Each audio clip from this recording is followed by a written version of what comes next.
Good bishop and bad bishop. போர்டில் ஒரு bishop குட்டா பேடான்றது டிசைட் பண்ணுறது பான் ஸ்ட்ரக்சர் தான். ஸோ பானும் பிஷப்பும் ஆப்போசிட் கலர் இருக்கும். என்ன ரீசன் அப்படின்னா, ஸோ பானும் பிஷப்பும் ஒரே கலர்ல இருந்தால் பிஷப் ஒரு டைம்னால பான் பிளாக் பண்ணும். அண்ட் ஆப்போசிட் கலர்ல இருக்கும் போது தான் பான் பிஷப்பை டிஸ்டர்ப் பண்ணாது. பிஷப் வந்து ஃபர்ஸ்ட் ஆஃப் ஆல் ஃப்ரீயாக விளையாட முடியும். அண்ட் இன்னொரு ரீசன், பானும் பிஷப்பும் ஒரே கலர்ல இருந்துச்சுன்னா அண்ட் இன்னொரு கலரை நம்மளால கண்ட்ரோல் பண்ண முடியாது. இப்போ இந்த பொசிஷன் பிளாக் கலர் இருக்கிற பிஷப் குட் பிஷப். என்ன ரீசன் அப்படின்னா, பிஷப் லைட் கலர்ல இருக்கு அண்ட் ஃப்ரீயா விளையாண்டுட்டு இருக்கு. பான்ஸ் எல்லாம் டார்க் கலர் கண்ட்ரோல் பண்ணுது. போர்ட்ல இருக்கிற எல்லா கலரையும் பிளாக்கால கண்ட்ரோல் பண்ண முடியும். ஆனா ஒயிட்டுக்கு அப்படி இல்லை.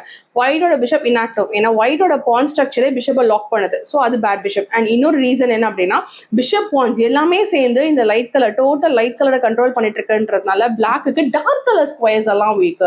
பிளாக்கு சிம்பிளா டார்க் கலர் ஸ்கொயர்ஸ் எல்லாம் வீக். ஸோ இப்போ பிளாக்கோட வின்னிங் பிளான் என்ன அப்படின்னா, நீங்க டைம் பார்த்து C4 C3 புஷ் பண்ணணும். Okay, so first of all ஒயிட்டுக்கு வர எங்கேயுமே மூவ் இல்லை. ஒயிட்டோட எந்த பீஸுமே இந்த பார்டரை கிராஸ் பண்ணி வெளியே வர முடியாது. ஒயிட்டுக்கு வர எங்கேயுமே மூவ் இல்லை. நம்ம டைம் பார்த்து ஆப்பரண்ட் அடிக்க முடியாத டைம் C4 புஷ் பண்ணணும். ஏன்னா B இன்ட்டு அடிச்சாங்கன்னா A4 பான் போச்சு and same time D into அடிச்சாங்கன்னா E4 பான் போச்சு. அவங்களால அடிக்க முடியாது.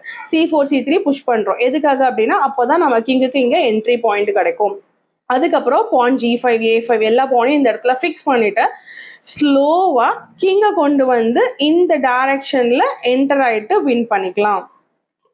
ஓகே, நடுவில் few moves and king C1 வரைக்கும் வந்துடணும். ஒரு பான் சாக்ரிஃபைஸ் பண்ணும். அண்ட் இதுக்கப்புறம் வந்து ஒயிட்டுக்கு மூவ் இல்லை. நாமளும் பொறுமையா ஜுக்ஸாங் பண்ணி H5ல பிரேக் பண்ணி ஒயிட்டோட எந்த பேஸுமே வெளியே வராது. ஏன்னா அவங்க கிட்ட இருக்கிறது பேட் பிஷப். இந்த இடத்துல ஃபைனலா ஜுக்ஸாங். இதுக்கப்புறம் என்ன ஆயிடுச்சுன்னா, ஒயிட் வைக்கிறதுக்கே மூவ் இல்லை. பானை மூவ் பண்ணா அடிச்சிடலாம். பிஷப்பை மூவ் பண்ணா C2 போய் C பான் குவீன் ஆகுது. கிங்கை மூவ் பண்ணா பிஷப் போகுது. ஸோ ஒயிட்டுக்கு வைக்கிறதுக்கே மூவ் இல்லை. இந்த பொசிஷன் பிளாக் வின்ஸ். இதோட டீடைல் வீடியோ நான் யூடியூப்ல அப்லோட் பண்றேன்.